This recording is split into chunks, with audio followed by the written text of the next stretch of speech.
कृष्णा। आप सभी को इंदिरा एकादशी की हार्दिक शुभकामनाएं। इंदिरा एकादशी पितृ पक्ष में पड़ने वाली एकादशी है। ये एकादशी पितृ पक्ष के दौरान आती है, तो इसलिए इसका महत्व और भी बढ़ जाता है। इस दिन व्रत रखने से पितरों की आत्मा को मोक्ष की प्राप्ति होती है। इस एकादशी पर भगवान विष्णु जी के स्वरूप शालिग्राम की पूजा की जाती है और इस बार इंदिरा एकादशी का व्रत 10 अक्टूबर दिन मंगलवार को रखा जाएगा।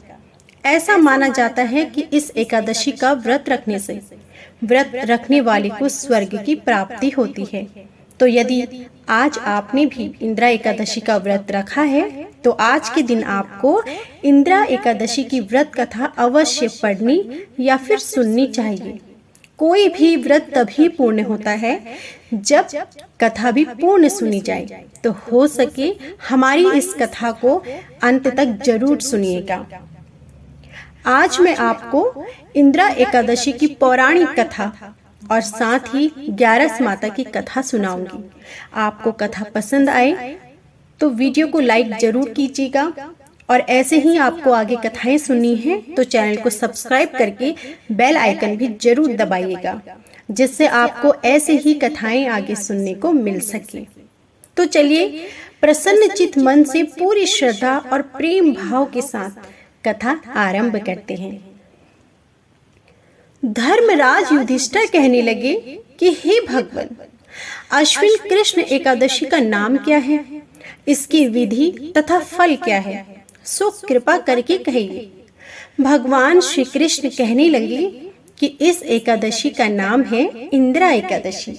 यह एकादशी पापों को नष्ट करने वाली तथा पितरों को अधोगति से मुक्त देने वाली होती है।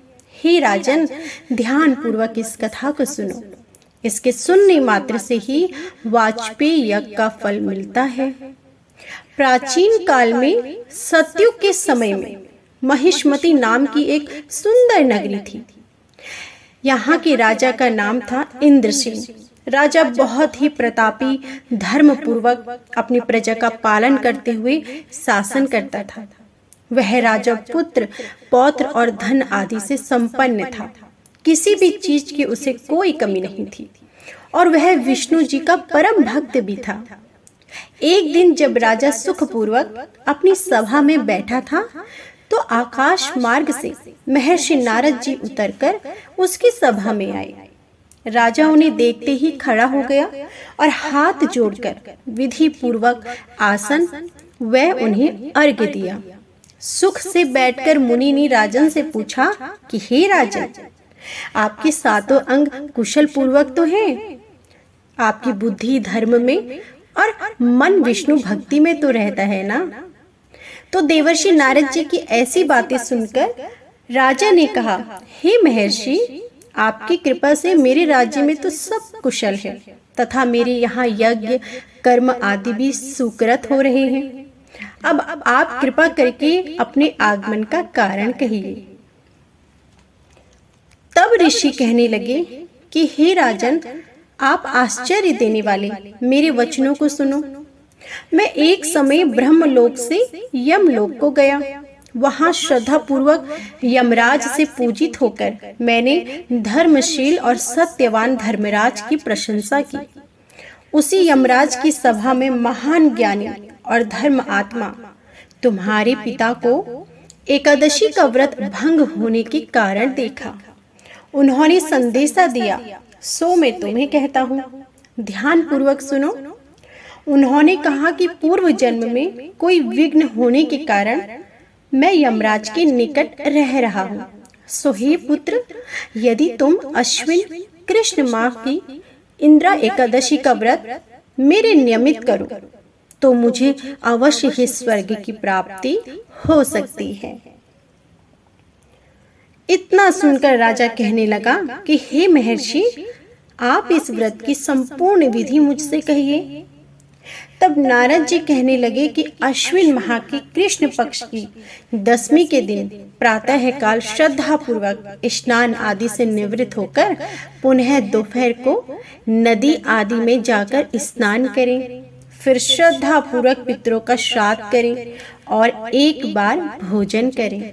प्रातः काल होने पर एकादशी के दिन दातुन आदि करके स्नान करें और फिर व्रत के नियमों को भक्ति पूर्वक ग्रहण करते हुए प्रतिज्ञा करें कि मैं आज संपूर्ण भोगों को त्याग कर निराहार एकादशी का व्रत करूंगा। हे अच्युत, हे पुंडरीकाक्ष, मैं आपकी शरण में हूँ, आप मेरी रक्षा कीजिए। और इस प्रकार नियम पूर्वक भगवान शालिग्राम की मूर्ति के आगे विधि पूर्वक श्राद्ध करके योग्य ब्राह्मणों को फलाहार का भोजन कराएं और दान दक्षिणा दें। पितरों के श्राद्ध से जो बच जाए उसको सूंघ कर गौ माता को दें तथा धूप, दीप, गंध, पुष्प, नैवेद्य आदि सब सामग्री से ऋषिकेश भगवान का पूजन करें। रात में भगवान के निकट जागरण करें। इसके पश्चात द्वादशी के दिन प्रातः काल होने पर भगवान का पूजन करके ब्राह्मणों को भोजन कराएं। भाई, बंधुओं, स्त्री और पुत्र सहित आप भी मौन होकर भोजन करें। नारद जी कहने लगे कि हे राजन, इस विधि से यदि तुम आलस्य रहित होकर इस एकादशी का व्रत करोगे तो तुम्हारे पिता अवश्य ही स्वर्ग लोक को जाएंगे। और इतना कहकर नारद जी वहां से अंतर्ध्यान हो गए। नारद जी के कहे अनुसार राजा द्वारा अपने बांधवों तथा दासों सहित व्रत करने से आकाश से पुष्प वर्षा हुई और राजा का पिता गरुड़ पर चढ़कर विष्णु लोक को चला गया। राजा इंद्रसेन भी एकादशी के व्रत के प्रभाव से निसंकट राज्य करके अंत में अपने पुत्र को सिंहासन पर बैठाकर स्वर्ग लोक को गया।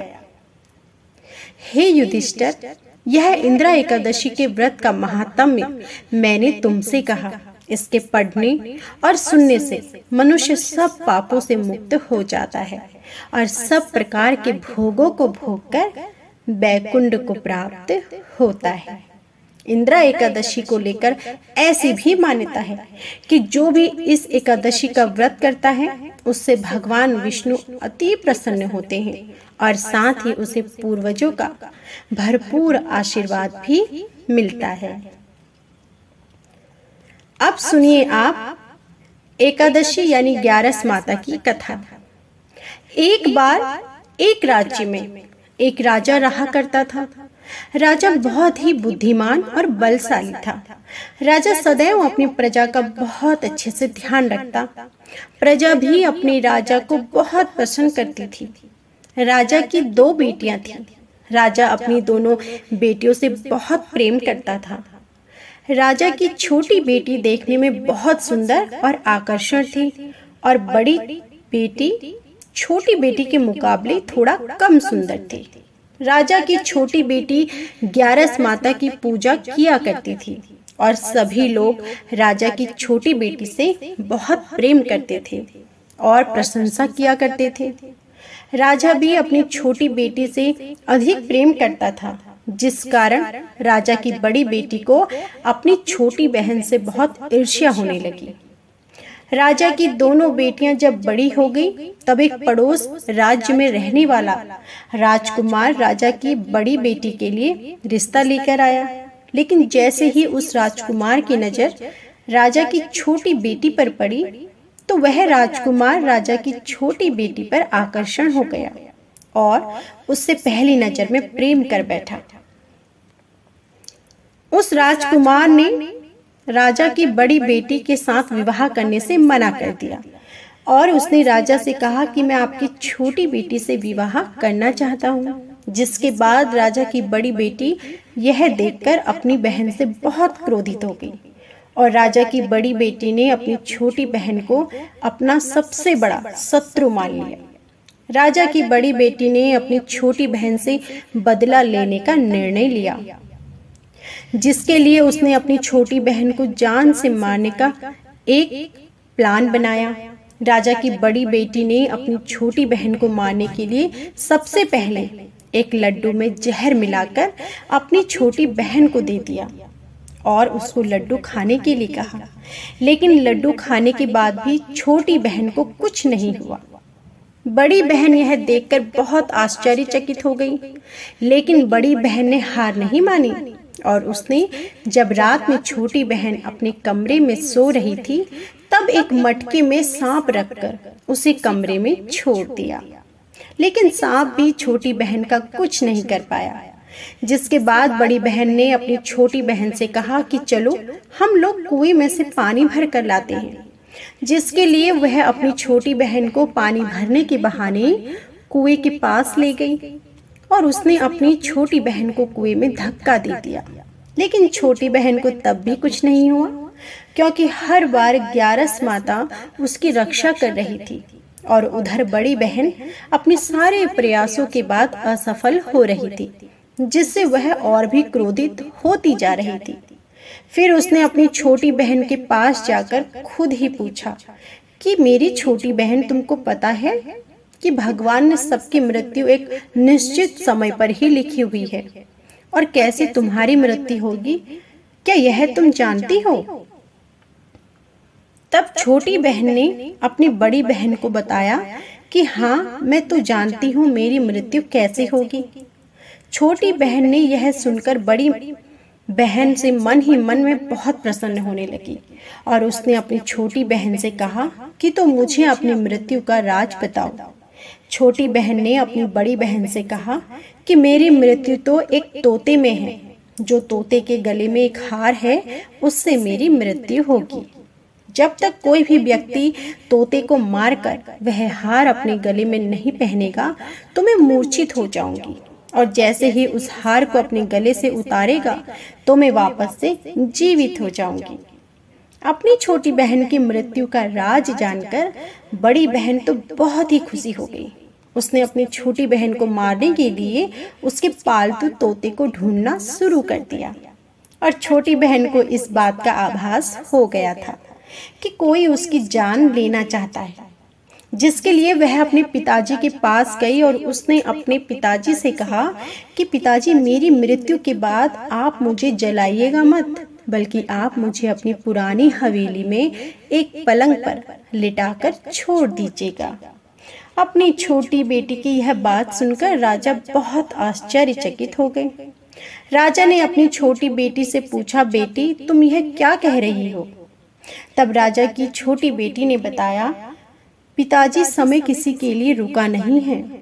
कब क्या हो जाए किसी को कुछ पता नहीं।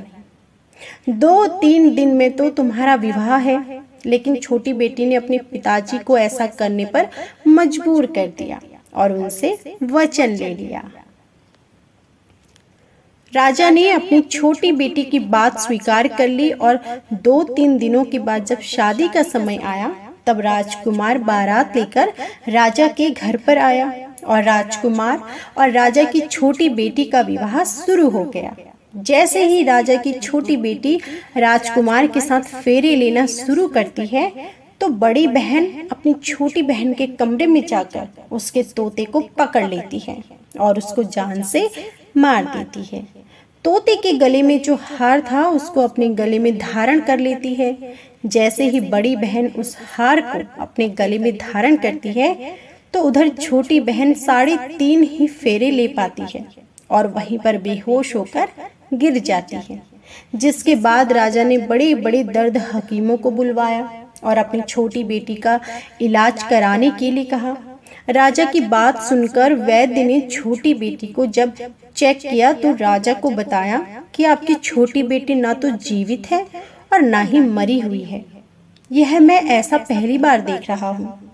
राजा ने वैद्य और हकीम को यह बात बाहर बताने से मना कर दिया और उनको कहा कि अगर तुमने यह बात किसी को बाहर बताई तो हम तुम्हें फांसी की सजा देंगे।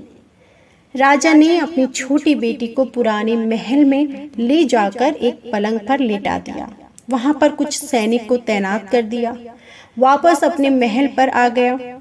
राजा की बड़ी बेटी अपने पिताजी के पास आई और कहने लगी, पिताजी, अगर यह शादी संपन्न नहीं हुई है तो यदि आपकी इजाजत हो तो आप कहें तो मैं आपकी इज्जत बचाने के लिए राजकुमार से शादी करने के लिए तैयार हूँ।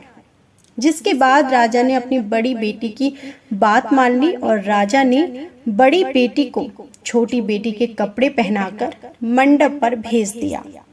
लेकिन राजकुमार यह जान गया कि यह राजा की छोटी बेटी नहीं है बल्कि बड़ी बेटी है। लेकिन जब राजकुमार ने शादी करने से मना किया तो सभी लोगों ने राजकुमार को विवश करके राजा की बड़ी बेटी से बचे हुए फेरों को संपन्न करा दिया और उनका विवाह करा दिया। जिसके बाद राजकुमार राजा की बड़ी बेटी को अपने महल ले गया। राजकुमार राजा की बड़ी बेटी से ना तो बात करता था और ना ही उसको पसंद करता था, ना ही उसके आसपास भटकता। राजकुमार ने यह फैसला लिया था कि वह अपनी प्रेमिका को ढूंढकर रहेगा और यह जानकर रहेगा कि उसके साथ आखिर हुआ क्या है।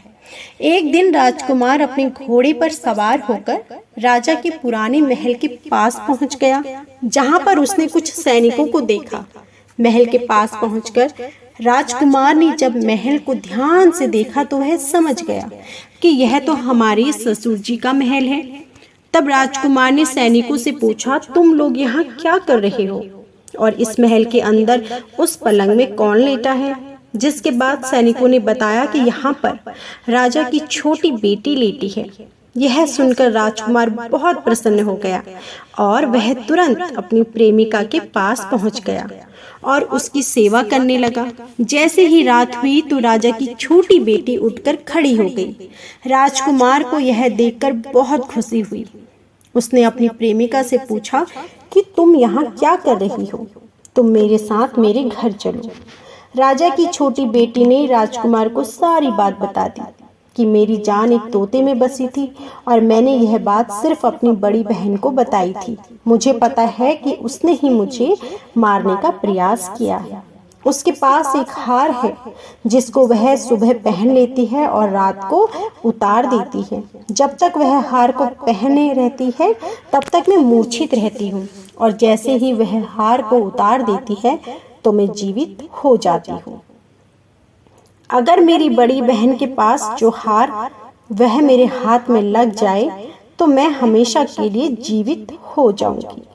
राजकुमार यह बात सुनकर राजा की छोटी बेटी के पास रहने का निर्णय लिया और उसने अपने बचे हुए सारे फेरे उस पलंग में लेटी राजकुमारी से कर लिए और अपना विवाह पूर्ण किया और वहीं पर रहने लगा। देखते ही देखते कुछ समय में राजा की छोटी बेटी और राजकुमार की पत्नी पेट से हो गई।